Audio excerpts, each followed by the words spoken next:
Bismillahirrahmanirrahim. Assalamualaikum warahmatullahi wabarakatuh. Innal hamdalillah nahmaduhu wa nasta'inuhu wa nastaghfiruh wa na'udzu billahi min shururi anfusina wa min sayyiati a'malina. May yahdihillahu fala mudilla lahu wa may yudlil fala hadiya lahu, amma ba'd. Allahumma faqqihna fid din wa 'allimna at-ta'wil waftah lana ya fattah kama fatahta li ibadikas salihin, amin ya rabbal alamin. Bapak saudara, ikhwan akhwat fillah, kita sampai kepada tokoh yang bernama Abu Bakar Asy-Syibli di kitab Ar-Risalah Al-Qusyairiyah, salah satu kitab yang mewarisi kerohanian ulama salafus saleh. Jadi ketika ada orang mengaku salaf, maka kita bisa cek di kitab ini, betulkah rohaninya seperti ulama salaf. Imam Abu Bakar Asy-Syibli disebutkan oleh Imam Al-Qusyairi Baghdadiul Maulid, orang yang lahir di kota metropolitan di zamannya bernama kota Baghdad. Baghdad itu belum ada di zaman Rasulullah. Baru Khalifah Al-Mansur di khalifah kedua atau ketiga di kekhalifahan Abbasiyah membangunnya di abad kedua Hijriah. Maka ditambahkan Baghdad Darussalam. Jadi kalau beberapa kitab tidak menyebutkan kalimat Baghdad, hanya disebutkan ila Darussalam. Sekarang yang menggunakan istilah Darussalam tetangga kita Brunei. Semoga negerinya betul-betul salam, ya. Amin. Al-Mansha dan juga besar di sana. Nah, ini tantangannya besar. Besar di kampung, lahir di kampung, besar di kampung, mungkin godaannya tidak sebesar di kota besar, ya. Maka jika dia melewati itu, dia sangat mungkin menjadi kekasih Allah. Sahib al-Junaid wa man fi asrihi, dia berguru kepada Imam Junaid. Di dalam teks-teks lama, teks ahli hadis dan ahli zikir, berguru itu disyaratkan kalimatnya sahibah. Apa arti kata sahibah? Bersuhbah, bergaul, menemani, berkhidmah kepada guru. Kalau sekarang enggak, orang berguru ya begitu aja, dengerin kajian, dapat zikir, udah gitu doang. Tapi kalau dulu tidak, dulu ada suhbah. Suhbah tuh nemenin, ngikutin, ya. Ketika syekhnya bilang, ayo kita ke sana, pergi. Tapi zaman sudah berubah, kesibukan bertambah, murid-murid pun karenahnya sangat tinggi. Akhirnya inilah yang terjadi, menjadi pengikut salaf di zaman ini itu susah. Kalau diomongin gampang, ayo salaf. Orang mengira sudah salaf, padahal baru di lidah. Ya. Beliau sahib Junaid, berguru kepada Imam Junaid wa man fi asrihi, dan orang-orang yang hidup di zaman itu. Karena beliau masih zaman salafus saleh, ya. Wa kana syaikhu waqtihi halan wa zarfan wa ilman. Karena keberkahan berguru kepada Junaid, Imam Sya'rani menulis sebuah kitab, dan itu diulang di kitab-kitab yang lain, ya.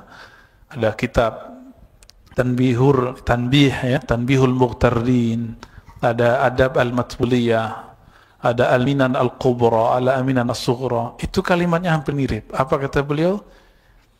Jika gurunya wali, maka dia akan mendidik muridnya jadi wali. Jika gurunya suka jalan-jalan, maka nanti muridnya juga suka jalan-jalan. Jika gurunya suka popularitas, nanti muridnya pun akan menjadi orang yang haus popularitas. Gurunya ahli hadis, muridnya ahli hadis. Gurunya ahli hadas, muridnya ahli hadas. Mulutnya isinya hujatan. Itu bukan ahli hadis, itu ahli hadas. Gurunya ahli fikih, muridnya nanti jadi ahli fikih. Bapak bisa lihat orang-orang, gak usah jauh-jauh ke Arab, biar gampang Indonesia aja. Kiai dikenal ahli fikih, nanti muridnya ahli fikih. Kiai dikenal ahli zikir, muridnya ahli zikir semua. Sebodoh-bodohnya pinter zikir gitu. Saya berguru juga ke kiai ahli hadis plus ahli fikih. Syekhuna Ali Mustafa Ya'qub, Imam besar Istiqlal yang lama, itu saya lihat selemah-lemah mahasantri, kita sebutkan level mahasiswa, itu masih lebih baik santri itu daripada kebanyakan mahasiswa di kampus.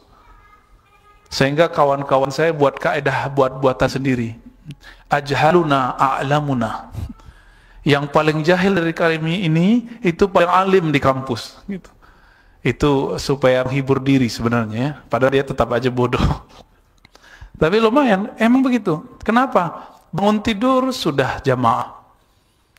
Habis sholat jamaah udah baca Sahih Bukhari, Sahih Muslim.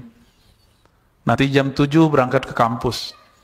Jadi sebelum dia buka Facebook, buka Instagram, buka TV, buka YouTube, itu yang terpapar di depannya apa? Kitab sunnah.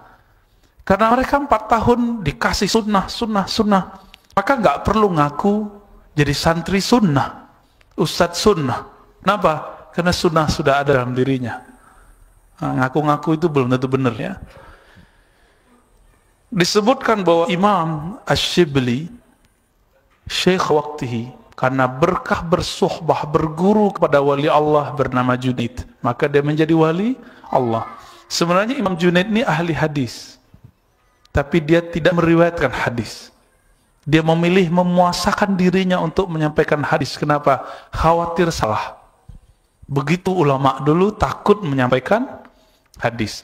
Kalau saya hidup di zaman itu, semua riwayat saya akan dianggap dhaif. Tapi kalau di zaman ini atau menganggap sahih. Padahal hafalan kita bermasalah semua. Dulu hafal, sekarang hilang. Itu udah biasa. Imam Junaid ini dikatakan beramal dengan mazhab yang bukan mazhab yang 4. Jadi dulu ada mazhab Ishaqi. Konon katanya Imam Junaid ini beramal dengan mazhab Ishaqi. Tapi nggak ada yang ngamalin setelah itu. Ada yang mengatakan mazhab yang lain ya. Namun kita juga dapat riwayat Junaid ini bermazhab dan mazhab Imam Syafi'i, wallahu alam. Ya. Dan jadi ulama salaf pun bermazhab. Terus sekarang ngaku ikut salaf tapi anti mazhab. Antum ikut salaf yang mana? Ya. Nah, lalu di versi ulama Malikiyah dikatakan Malikiyul mazhab. Beliau bermazhab Maliki. Jadi emang begitu Pak, enaknya jadi ulama terkenal di zaman itu. Diperebutkan semua mazhab. Bapak coba lihat, Imam Bukhari, itu namanya muncul di mazhab Syafi'i. Muncul di mazhab Maliki. Muncul di mazhab Hanbali. Jangan pusing.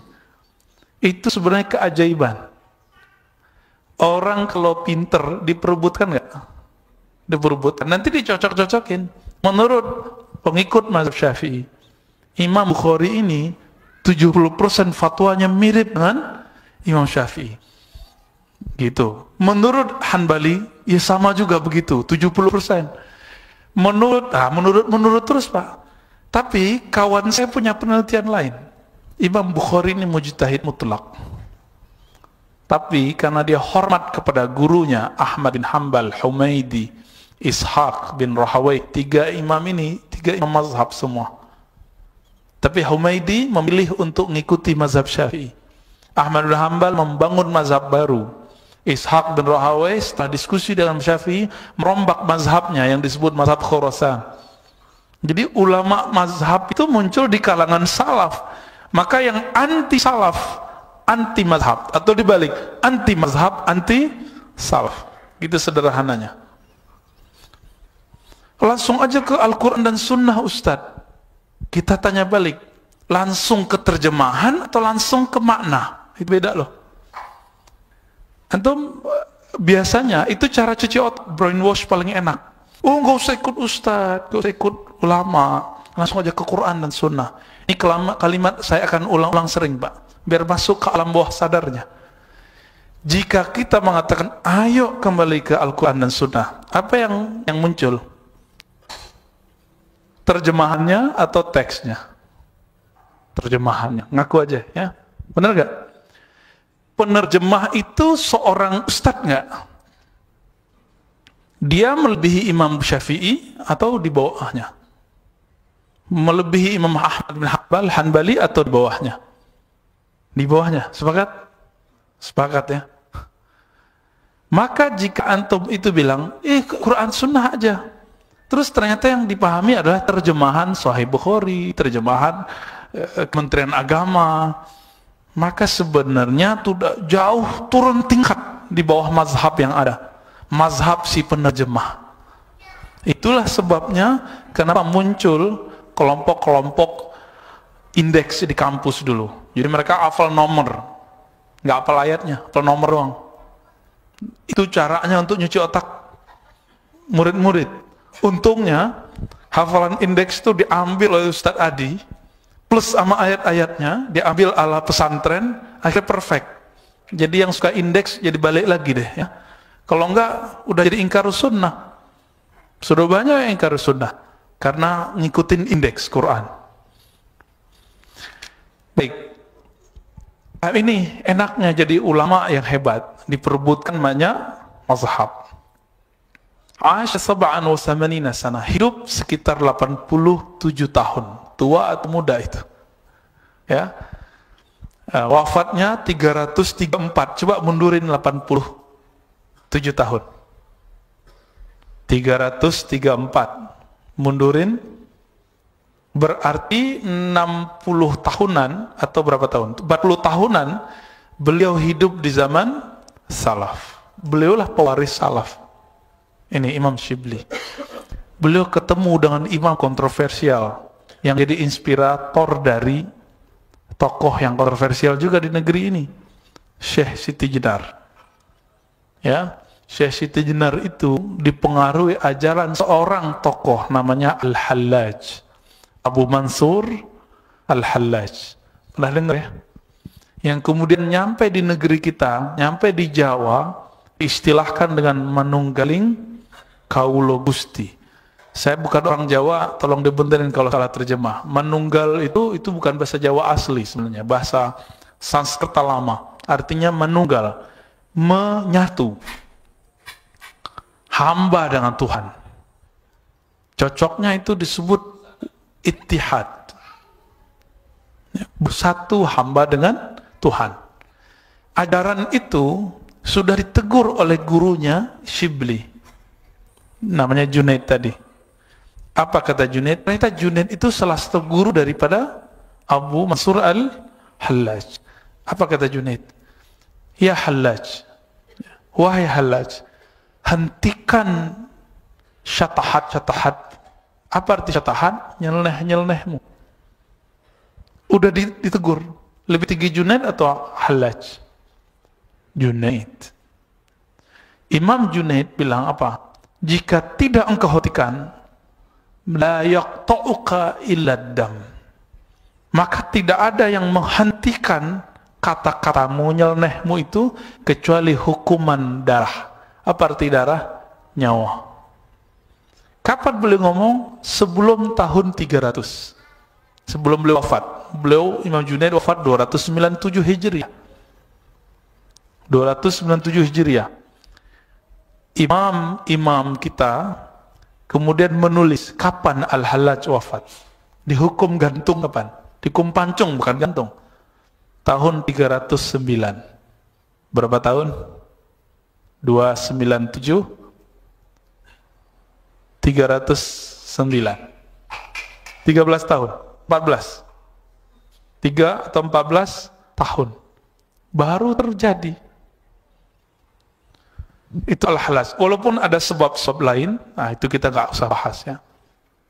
Apa petuah dari Imam Ash-Shibli? Imam Shibli inilah yang mempopulerkan kalimat tasawuf setelah Junaid. Maka saya berkali-kali mengatakan tasawuf adalah warisan salaf. Anti tasawuf, anti salaf. Jadi kalau ada yang bilang tasawuf zindiq, dia telah anti kepada salah satu warisan salaf. Apa kata beliau? Wa min aqwalihi at-tasawuf dhabtu hawasika wa mura'atu anfasika. Tasawuf itu bisa dipraktekkan dengan dhabtul hawas, menjaga indera, menjaga mata, menjaga telinga, menjaga lidah. Jadi bedakan tarekat dengan tasawuf. Beda ya. Tarekat itu kurikulumnya. Belum tentu orang bertarekat sufi. Hati-hati. Belum tentu orang bertarekat itu sufi. Yang dimaksud oleh orang-orang anti tasawuf itu sekarang mungkin tarekat-tarekat yang tidak disiplin ini. Mungkin. Ya, ini yang saya baca, ya, yang saya lihat. Apa kata beliau? Tasawuf itu menjaga indera dari maksiat, dari lupa kepada Allah. Makanya sufi itu jangan heran kemana-mana bawa tasbih, supaya indera tangannya, indera rasa, indera penyentuh di tangannya itu masih connect kepada Allah Ta'ala. Bukan riya, enggak. Itu bukan riya. Wa mura'atu anfasik, dan menjaga nafas. Maka disebut oleh mereka zikir nafas. Zikir nafas itu metodenya macam-macam. Ada yang menyebut la ilaha illallah naik, la ilaha illallah turun. Ada yang baca Allah, Allah naik, ya Allah turun dalam hatinya. Ada yang membaca dengan zikir yang tadinya kontroversial oleh sebagian orang yang tidak membaca buku-buku mereka. Itu zikir hu, Allah, hu naik, Allah turun. Apakah ini bid'ah? Zikir hu, Allah, hu, gitu ya. Kami sudah kaji kitab yang pakar sekali membid'ahkan itu, namanya Al-Ibda' fi Madaril Itida'. Karya salah satu ulama Al-Azhar, Syekh Ali Mahfuz. Langsung ditakriz oleh Syekh Muhammad Abduh, Imamul Islah, imam yang ahli tajdid di zamannya, ahli pembaruan. Itu inspiratornya Buya Hamka, Syekh Muhammad Abduh. Di situ ketika nulis tentang bab zikir tasawuf, dia sampai kepada bab tentang cara-cara zikir, sampai ke suatu sub zikrul mufrad, zikir dengan satu nama. Allah, Allah, Hai, Hai, Qayyum, termasuk hu, gitu ya. Boleh atau tidak? Lalu dipaparkan di situ, ada yang mengatakan boleh, ada yang mengatakan tidak boleh. Awalnya saya kira si pengarang akan mengharam dan membid'ahkannya. Tapi saya terkejut di bagian belakang, dia kemudian mengurai perdebatan itu. Hasilnya dia mengatakan, setelah kami kaji, kalimat hu beda dengan anta, ana. Sama-sama kata ganti. Ana, aku, anta, kamu. Hu, huwa, dia. Apa beda huwa dengan ana, anta? Coba lihat di Quran. Hampir semua kalimat la ilaha illa itu Allahnya cuma 2 atau 3 ayat. Selebihnya la ilaha illahu. Coba cek Pak, benar nggak? Nanti kita lihat lebih dari 20 la ilaha illallah itu belakangnya hu, la ilaha illahu. Ini yang bikin saya kaget, imamnya ya, Syekh Ali Mahfuz. Dia berani kemudian mengurai. Lalu surat Al-Hasyr ayat 20-an itu ya, huwallahu allazi la ilaha illahu. Seharusnya nama yang jelas dulu baru nama ganti, kata ganti. Seharusnya kan Allahu huwallazi, kan begitu ya. Allah dialah, kan begitu seharusnya. Ini kenapa? Huwallah, Allah dulu. Maka muncul kaidah dalam bahasa Arab. Bahasa Arab ahli zikir dan yang bukan ahli zikir, ahli akidah. Imam Abdul Qahir Al-Baghdadi dalam kitab Usuluddin menulis, karena kata ganti ditaruh di depan, maka dia bukan kata ganti lagi. Dia telah menjadi nama Allah, salah satu Asmaul Husna. Huwallahu allazi la ilaha illa hu. Diulang lagi. Baru Ar-Rahmanur Rahim. Berarti sebelum Rahman Rahim itu hu dan Allah dulu. Apa rahasia zikir hu? Apa rahasia zikir hu? Kenapa kul huwallah? Seharusnya kulillahu huwa ahad, atau kulillah ahad, selesai. Kenapa Allah kemudian mulai dengan kata ganti dia? Padahal dia itu kan seharusnya kalimat kedua. Katakanlah Allah Esa, Huwas Samad, gitu Pak seharusnya. Secara tarkib struktur bahasa Arab yang standar. Berarti ini di atas standar, bukan di bawah standar. Karena Al-Quran seninya tinggi, sastranya tinggi. Maka ulama kita sepakat yang mengerti ini, bahwa zikir dengan hu itu masyru' fid din, dibolehkan. Atau setelah hu apa? Allah, kul huwa Allah. Zikir dengan Allah, Allah itu boleh. Yang melarang siapa? Yang pertama yang saya tahu melarang adalah Imam Ibnu Taimiyah rahimahullah. Ibnu Taimiyah yang wafat 728 Hijriah, bukan salaf, tapi ingin ikut salaf. Lalu dibantah oleh Imam Ibn Atta'illah di tahun sebelum 709. Beliau wafat 709. Ibnu Atta'illah pengarang Hikam yang kita kaji setiap satu pertama subuh. Apa kata beliau? Ini ada dalilnya. Boleh berzikir dengan menyebut nama tanpa menyebut yang kalimat la ilaha illallah. Jadi bagi Ibnu Taimiyah, zikir itu harus subhanallah, alhamdulillah. Nggak boleh Allah, Allah, Rahman, Rahman, itu nggak boleh. Nah, tapi Nabi larang nggak? Nggak ada hadisnya yang melarang, nggak ada hadis juga nyuruh. Gimana? Hanya ulama yang memahami di mana larangannya, di mana suruhannya. Maka ini bab ijtihad. Tapi saya lihat mayoritas ulama membolehkannya. Jadi nanti kalau ada komunitas zikir membaca Allah, Allah, Allah, Allah, itu tidak bid'ah, ya. Ada zikir hu Allah, itu boleh, ya. Jangan kita bilang, wah, zikir hantu apa lagi? Baca dong, ini kitab gampang diperoleh Pak, udah ada PDF-nya. Sudah ada PDF-nya, kok gak baca gitu? Tapi belum ada terjemahannya. Ya, Ibnu Atta'illah punya karya, ya, kitab Al-Ismul Mufrad dia punya. Baik. Jadi itu mura'atu anfasik. Jadi cara ulama dulu untuk menjaga nafas, itu ada yang dengan memilih salah satu nama itu. Antum boleh pilih itu ya. Nah, tapi saran saya, tanya ke ahlinya, bagaimana cara menerapkannya. Ya. Karena di belakang ada Pak, siapa tadi yang senam-senam itu? Ya. Itu pun harus pakai guru Pak ya. Harus ada yang dicontoh di depan. Baik.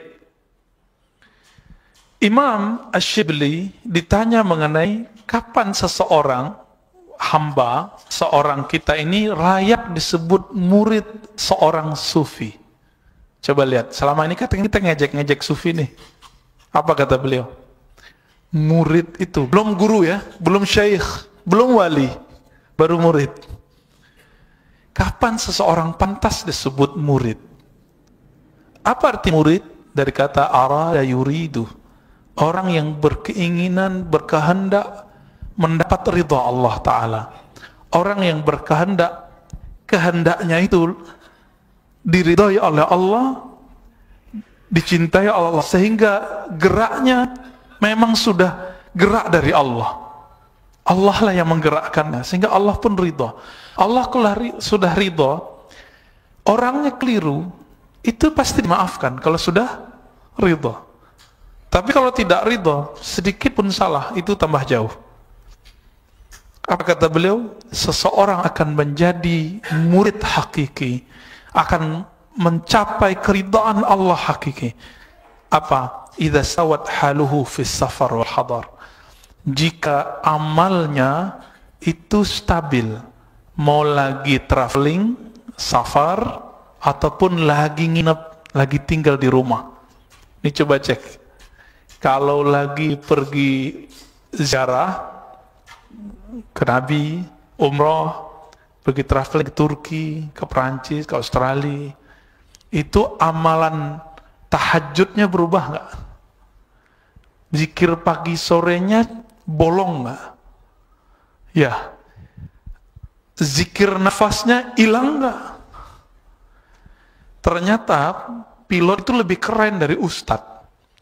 Pilot itu kalau dia lewat ke jalur yang turbulennya tinggi, semua nama Allah itu keluar di belakang.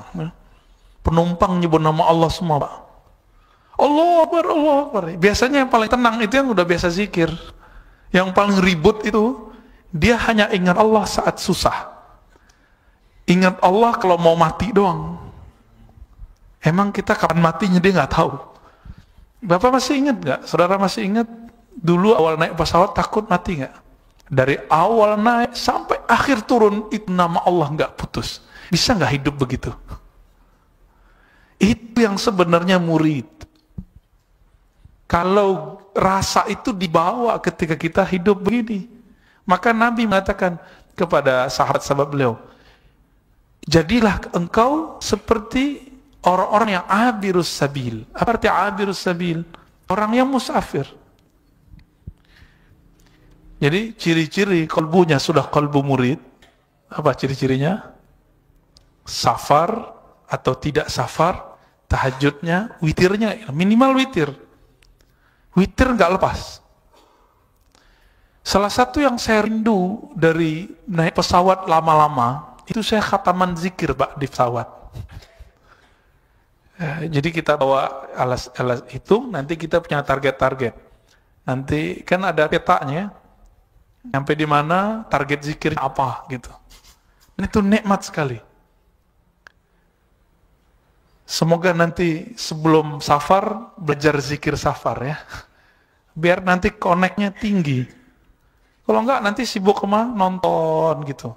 Nonton nanti setelah zikir. Nah, inilah yang saya lihat betapa kolbu ini gampang sekali berubah. Kalau udah 2 kali, 3 kali naik pesawat, sibuk pakai headset, dengerin lagu dangdut lagi. Ntar meninggal, waktu bangkit di alam kubur, pertama yang dicari, mana headsetku? Allahu Akbar. Wal mashhad wal maghib. Ya. Wa su'ila aniz zuhud. Suatu kali beliau ditanya mengenai zuhud. Praktisnya zuhud itu gimana? Wahai Imam Ash-Shibli. Apa jawaban beliau? Tahwilul qalbi minal asya ila rabbil asya. Ini ada di tambahan kitabnya, tidak ada di teks intinya. Zuhud itu bukan teori membuang harta, nggak ada. Jadi saya udah cek, Pak, semua kitab-kitab ulama salafus soleh mengenai zuhud, hampir tidak ada yang nyuruh buang harta. Selalu zuhud itu urusan kalbu. Coba lihat kalimat ini, tahwilul qalb, memindahkan kalbu dari asya. Asya itu jamak dari syai', sesuatu selain Allah. Memindahkan kalbu dari sesuatu selain Allah ila rabbil asya, kepada pencipta segala sesuatu. Siapa itu? Allah. Jadi waktu mau makan, misalnya senangnya makan daging, ketika nafsu mau makan daging, maka dipulangkan waktu baca bismillah. Bismillah. Bismillah itu maksudnya, ya Allah, ini darimu. Maka kenyangnya itu permanen. Ini rahasia, Pak. Orang yang makan dengan bismillah, maka tidak akan pernah lapar di akhirat. Kenyangnya itu berlanjut sampai ke akhirat. Tapi siapa yang tidak memulai dengan basmalah, jangankan ke akhirat, di dunia pun belum puas. Penuh perutnya, tapi belum puas mulutnya, lidahnya, jadi begah. Nah itu dia. Kok tiba-tiba udah penuh aja nih perut, tapi kita merasa kayaknya belum cukup. Nah ini dia. Kenapa? Mungkin bismillahnya baru di awal. Jadi ternyata bismillah itu bukan hanya dilafazkan. Ini yang disebut mura'atu anfasik, menjaga nafasmu. Kalau Bapak baca kitab Imam Ghazali, mungkin gak kuat ngikutinnya. Imam Ghazali mengatakan di Ihya Ulumuddin, salah satu adab makan, setiap menyuap, itu baca bismillah. Bismillah. Bismillah. Gak bisa ganggu, Pak, orang makan begini. Ya. Kalau kita gimana? Sambil nonton, ya. Sambil mangap. Sehingga benarlah suapan saat zikrullah dengan kalbu itu syaitan nggak ikut makan. Tapi jika memakan lupa kepada Allah, maka waktu menyuap itu separuh untuk syaitan. Begitu dalam hadisnya. Untung kita nggak bisa lihat, Pak. Bapak kalau sudah lihat, indigo itu kan nggak ada yang sampai level ini. Karena indigo itu levelnya cuma rendah. Yang sampai level ini disebut kasyaf. Kasyaf itu tersingkap alam gaib. Kalau kita melihat, kita akan lihat setan di rumah kita sekarang udah gemuk. Benar nggak?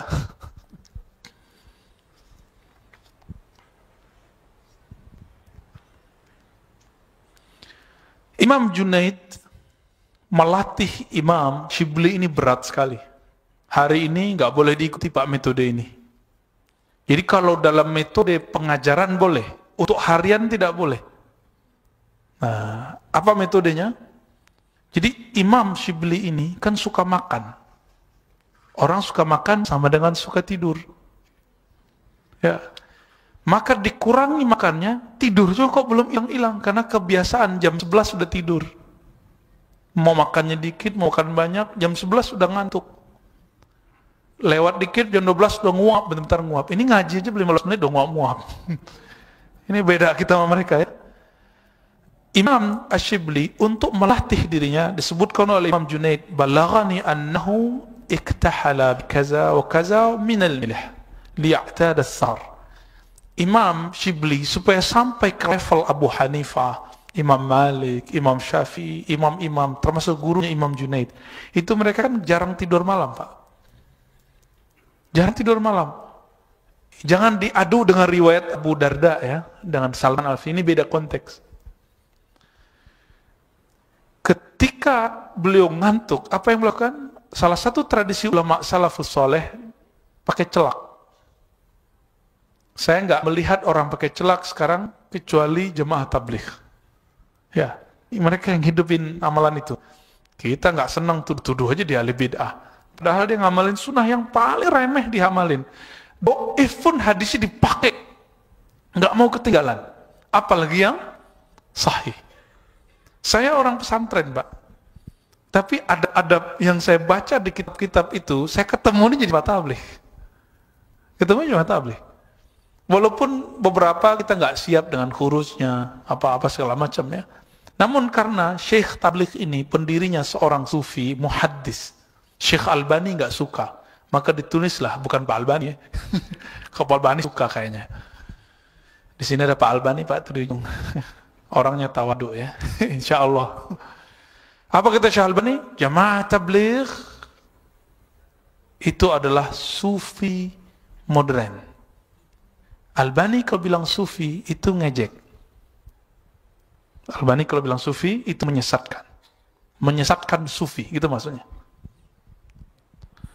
Maka beberapa ulama-ulama di Al-Azhar itu menulis bantah-bantahan terhadap Syekh Albani. Tapi saya nggak mau bantah-bantahan dengan Pak Albani. Ya, bantah-membantah itu mengeraskan kolbu ya, kita nggak usah. Jadi beliau bercelak, tapi bukan celak dengan batu asmat itu. Atau asmat Pak Ismit namanya. Bercelaknya dengan apa? Serbuk hitam yang dicampur dengan garam. Tapi garam gunung. Mirip-mirip kayak ya Himalaya itu ya. Tapi jadi ada kandungan garamnya. Dipakai. Sehingga matanya nggak bisa ngantuk. Jadi setiap kali mengantuk, dia langsung pasang. Enggak buta, Pak, enggak buta. Kenapa? Nabi mengatakan, iktahilu fa innahu yujlil basar. Hadisnya hasan. Hendaklah kamu bercelak, karena celak itu dapat menerangkan basar, pandangan. Ini berat nggak nih? Saya nggak menyarankan untuk pakai ya. Saran saya cuma satu, kalau mau bangun malam, kita kan dulu kayaknya nggak ada kopi kali Pak ya. Cari kopi Arabica atau Robusta, tanya ke kopi mana yang bisa menyebabkan kita melek. Tapi tidak pakai gula. Ustadz, saya minum kopi, tapi tidur. Ya iya pakai gula. Nggak pakai gula Pak. nggak pakai gula, tapi jangan banyak-banyak, dikit aja, biar nggak sering-sering buang air kecil. Dan jangan makan banyak dari siang sampai malam. Jadi makannya mungkin kurma atau apa dikit, pisang. Jangan banyak-banyak Pak. Cobain, rasain. Nanti bulan puasa aja ya, pas itikaf. Jangan pindah tempat tidur Pak. Ini masjid malam dulu 7 Ramadan, plok-plok, aduh tidur di mana-mana. Ya Rob, ini iktikaf atau tidur berjamaah? Pas bangun jam 2, udah lewat Pak, Lailatul Qadarnya. Itu cuma keberkahannya. Salamun hiya hatta matla'il fajr. Hanya keberkahannya saja. Lailatul Qadarnya sudah lewat. Hati-hati. Ya. Maka kalau ingin dapat Lailatul Qadar, jangan nunggunya pas hari H. Nunggu hari H, tahu-tahu udah lewat ya. Masih ada ya? Baik. 10 menit lagi.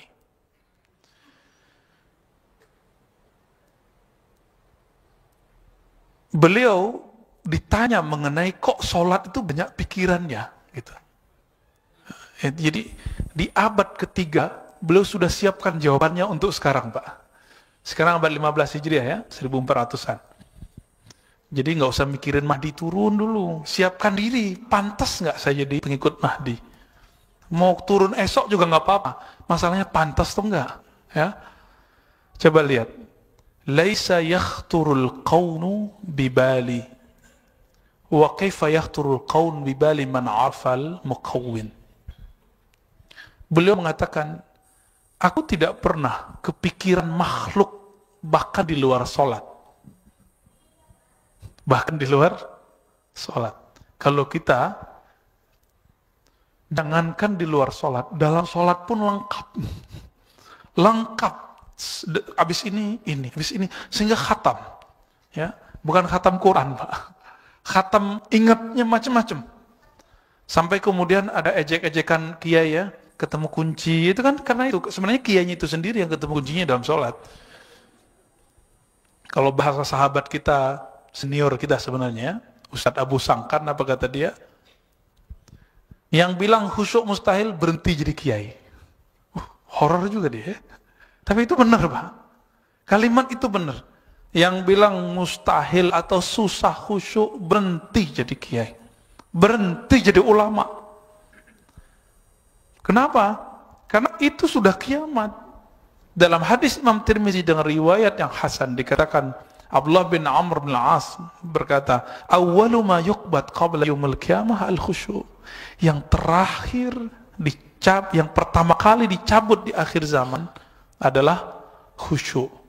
Maka orang-orang khusyuk inilah nanti yang jadi tentara-tentara Mahdi. Jadi yang bukan suka hoax, bukan suka nerka-nerka tahun, nggak usah. Kisah nggak usah nerka-nerka tahun Pak. Terka aja kolbunya. Kolbunya masih mikirin apa? Apa kata beliau? Ini jadi kaidah.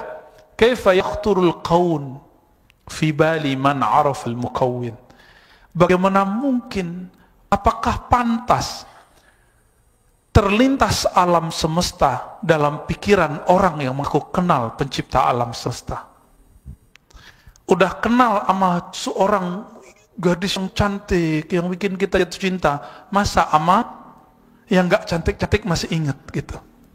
Kita udah kenal nih, level cantiknya 10, yang ini 5. Kita pilih 5, itu orang bodoh apa orang cerdas Pak? Allah itu menyebut dirinya Jamil, menyebut dirinya Dzul Jalali wal Ikram. Artinya, semua keindahan ada padanya. Kalau orang sudah mengenal yang maha indah itu, mungkinkah dia memikirkan indah-indah di bawahnya? Nggak mungkin lagi. Ini jadi kaidah.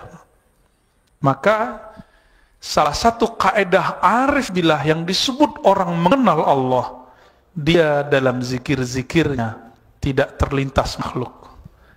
Jadi Bapak cek saja, saya sudah pantas belum jadi wali Allah? Kalau sholat masih banyak kiran makhluk? Jika iya, jangan katakan saya wali, jangan katakan kita wali, jangan katakan saya ini pantas mengajarkan zikir. Cukup katakan, ya Rob, aku hanya hambamu yang bahkan pikiranku aku tidak bisa kuasai. Makanya Nabi itu kasih cara supaya menguasai kalbu, langsung disahkan ke Allah. Gimana? A'inni ala dzikrik. Ini kata kunci, Pak. Bantulah aku ya Allah untuk mengingatmu. Artinya untuk mengingat Allah, si kalbu nggak bisa dengan dirinya sendiri. Dia harus dibantu oleh muqallibul qulub, Allah yang membolak-balik hati. Nah, sudah sering belum minta bantuan? Nah, cara minta bantu itu disebut oleh ahli zikir kaifiyatu zikr. Kaifiyat tata cara berzikir. Kalau oleh kawan-kawan saya psikolog, mereka menyebutnya conditioning. Conditioning itu, ya. Nah, masih ada dikit. Dan dikatakan oleh Imam Ash-Shibli ketika masuk bulan puasa, ya, karena Shibli idza dakhala syahr Ramadan jadda fawqa jaddin min asara. Imam Shibli ini kalau sudah masuk Ramadan itu nggak terima ceramah, Pak. Kalau saya 20 hari masih ceramah, 10 hari nggak terima lagi, kecuali kalau keluar negeri. Kalau Imam Ash-Shibli kalau sudah masuk Ramadan, kalau begini sepi semua pengajian kita, Pak, ya, maka ini cukup untuk Shibli aja. Ama ahli zikir yang mau ikut Shibli, atau ama bapak-bapak yang tidak bisa ceramah. Maka sebenarnya mohon maaf untuk para ustadz kalau ada yang hadir, para da'i. Kebanyakan da'i di bulan Ramadan ketinggalan ama jemaah. Gimana tidak? Ngajak iktikaf, dianya kemana-mana. Ngisi kajian iktikaf, tapi dia nggak iktikaf. Jamaahnya dapat Lailatul Qadar, dia lagi nyetir di jalan. Jamaahnya lagi memutar tasbihnya mengingat Allah di Lailatul Qadar, dia masih cari Grab biar pergi ke masjid tempat iktikaf. Pindah Grab. Kira-kira gimana, Pak? Saya kalau ingat itu saya bisa nangis, ya. Maka jika antum sebagian adalah dai, ustadz, kiai, alim, ulama, 11 bulan 20 hari bersama makhluk. Coba sisihkan 10 hari mulai dari bulan ini, cut 10 hari hanya bersama Allah, kecuali antum safar di luar. Ya, apalagi yang nggak punya kewajiban berceramah, Pak. Ustadz tuh kalau nggak ceramah dosa juga. Ya, kenapa disebut kitmanul ilm, menyembunyikan ilmu? Nggak boleh juga, harus dia ceramah, harus dia ngajar. Apa kata beliau? Hadza syahrun azzamahu Rabbi. Ini bulan, jangankan kamu, bukan begitu, ya. Hadza syahrun azzamahu Rabbi. Ini bulan Allah langsung yang mengagungkannya. Masa kalian enggak gitu? Fa ana awwalu man yu'azzimhu. Karena kalian tidak mau mentakzimnya, kalian nunggu tanggal 27 malam. Tapi aku tidak mau tunggu, maka aku yang pertama kali mentakzimnya. Fa ana awwalu man yu'azzimhu. Sebelum kalian sibuk untuk mentakzimnya tanggal 27, pindah sholat atau pindah tempat tidur ke masjid, aku sudah pindah duluan. Maka Imam Shibli kalau sudah Ramadan itu nggak bisa tidur, Pak, malam hari. Bukan dia nggak mau tidur, dia nggak bisa tidur lagi. Latihan di pekecelak itu cuma di waktu muda. Ketika umurnya sudah di atas 20-an, 30-an, beliau nggak perlu pakai celak lagi. Ya, kalau ketemu guru begitu, pegang dia, jangan jauh-jauh dari dia. Kadang-kadang wali itu nggak perlu terkenal, kadang-kadang di pojok gang, ya, tapi tidak ahli zikir. Kadang-kadang yang pakai mic ini bukan wali, Pak, dia cuma cerita wali doang, ya. Tapi kita berharap semoga kita diterima sebagai kasih Allah, wali-wali Allah. Begitu juga yang hadir.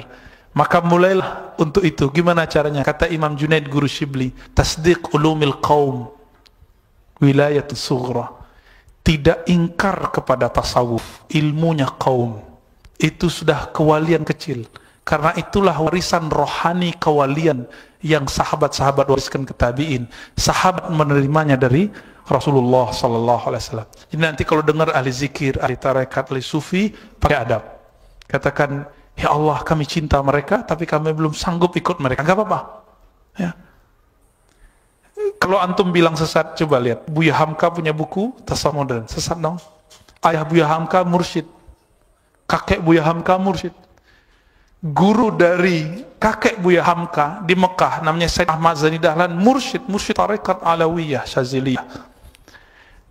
Ayah Buya Hamka Haji Rasul pun berguru kepada mursyid. Siapa namanya? Bakri Syata, ahli fikih tapi mursyid tarekat Alawiyah. Maka kalau ketemu mereka beradab, ambil ilmunya, nggak hanya itu, ambil zikirnya, nggak cukup di situ, sohbah. Walaupun sekali seminggu, sekali sebulan ketemu dengan mereka, ikut majelis-majelis mereka. Semoga majelis kita diridhai oleh Allah Ta'ala, aib-aib kita ditutupi Allah Ta'ala. Amin. Rabbal alamin.